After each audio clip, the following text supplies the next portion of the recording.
Hello, this is Brian.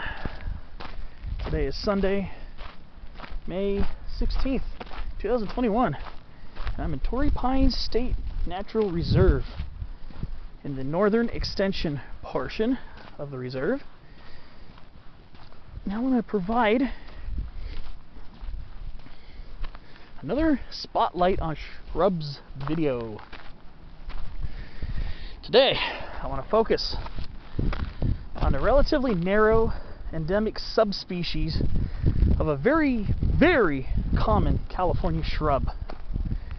And that shrub is the coastal, also known as San Diego Chamise. This is Adenostoma fasciculatum variety obtusifolium. So anybody with any relative knowledge about California and the chaparral should be pretty well acquainted with this plant. This is chamise. This is probably the most common shrub in Southern California, and also in the foothills of Central and Northern California, to even up as far as at least the 40th parallel. And it also extends down into Baja California. That would be the general species, Adenostoma fasciculatum variety fasciculatum. Variety obtusifolium, the San Diego or coastal chamise, is restricted basically to these sandstone soils here in chunks of coastal San Diego County, maybe northern Baja, and also as far north as around Laguna Niguel in southern Orange County, but always pretty close to the ocean, relatively close to the coast. So how do you tell the difference besides location between coastal chamise and regular chamise? It's the texture of the foliage. The foliage is not, the leaves are, you know, similar, but they're a little fleshier, generally smaller, shorter in length, and kind of have a blunt tip on them, hence the name obtusifolium. And like any variety of Adenostoma fasciculatum, the leaves are fascicled along the twig. If you look carefully enough, you can kind of see how they're all clustered together on each side of the twig.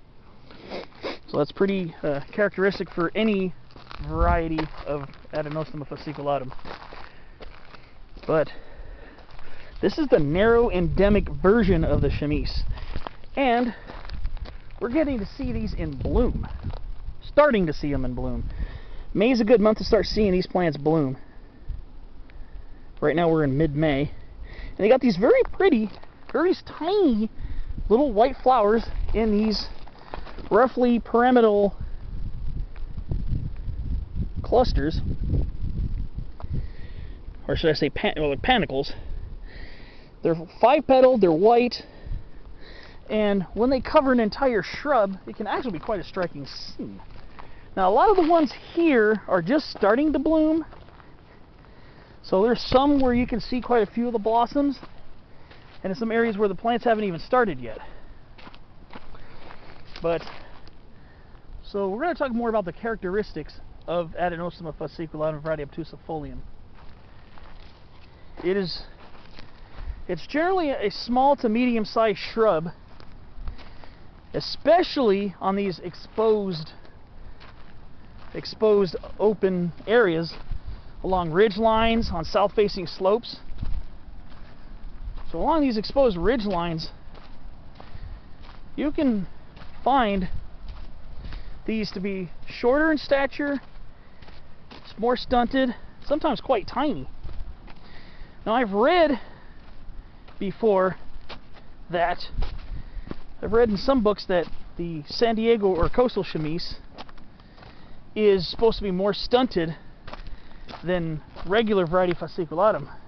However, judging by what I've seen in this area, I have to admit that quite a few of these shrubs do get quite tall in the canyons, in the less exposed areas. So for a more exposed site, they're about the same size as a typical chamise is on a very dry exposed site. So these are about 4 or 5 feet tall.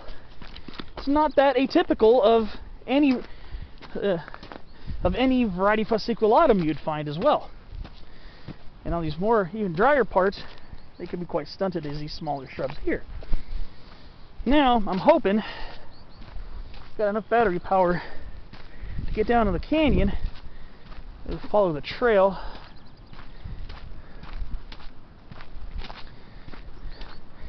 To start showing off some of the larger specimens of this plant. See right here, these specimens are fairly typical, quite similar to a lot of the chamise plants that you'll see in the foothills and mountains. The coastal chamise is different in that, besides its smaller leaves and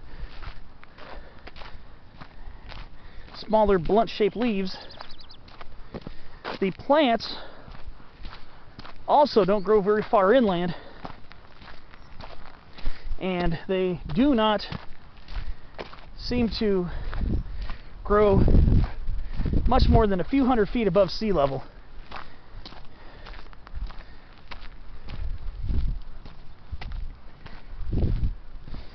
So I'm going to try to see if I can find my way down the ridge there. But these plants, I don't see them being as cold and frost tolerant as Adenostoma fasciculatum variety fasciculatum. Because I've seen the original chamise variety fasciculatum, I've seen them above 6,000 feet in the mountains where it snows on a regular basis. Albeit on south-facing slopes where it melts fast. So at that elevation they prefer to be on a south-facing slope. But yeah, I've seen them. I've seen the original variant as high as 6,400 feet above sea level near Pacifico Mountain. And obviously here we're just a few hundred feet above sea level, and they'll grow on bluffs that overlook the ocean. And then they get these beautiful branching architectures, and like regular chamise, you can kind of see there's a root burrow down there. So these, just like regular chamise, will resprout after fire or coppicing. And here we go. And the bark is pretty much the same as regular chamise. It's gray and very shreddy. Very shreddy bark. Pretty typical in Adenostoma fasciculatum in general. It'd be kind of similar to its related red shanks, Adenostoma sparsiifolium, which I have yet to spotlight, but hope to in the near future.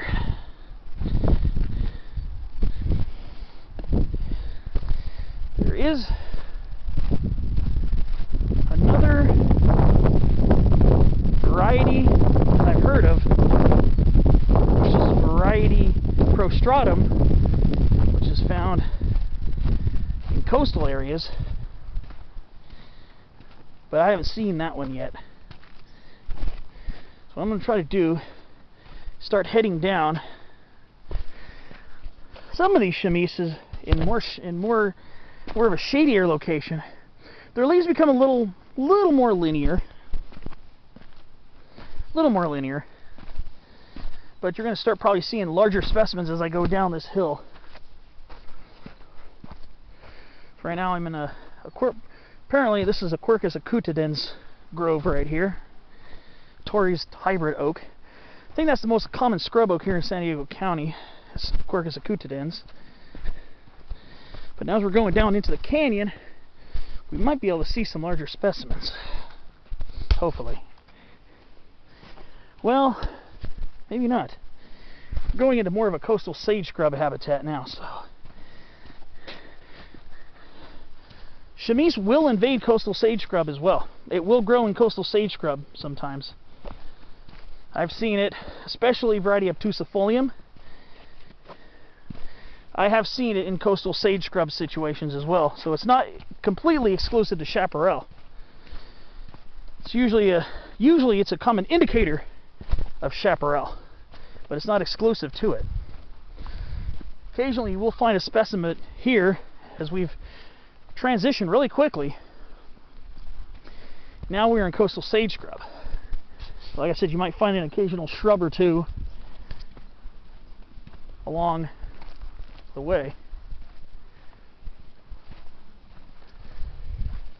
But you'll be, like I said, you'll be more likely to find it behind these mission manzanitas. I was hoping to find some larger specimens along the way here, like that huge mission manzanita right there. But like I said, occasionally we'll find it in coastal sage scrub.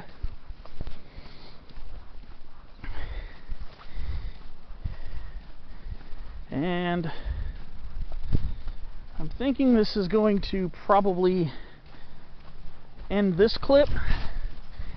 I will see you on the next episode of Spotlight on Shrubs. I hope you found this one interesting. Maybe a little long-winded at the end. But thanks for watching. Be on the lookout for more episodes. Thanks for watching.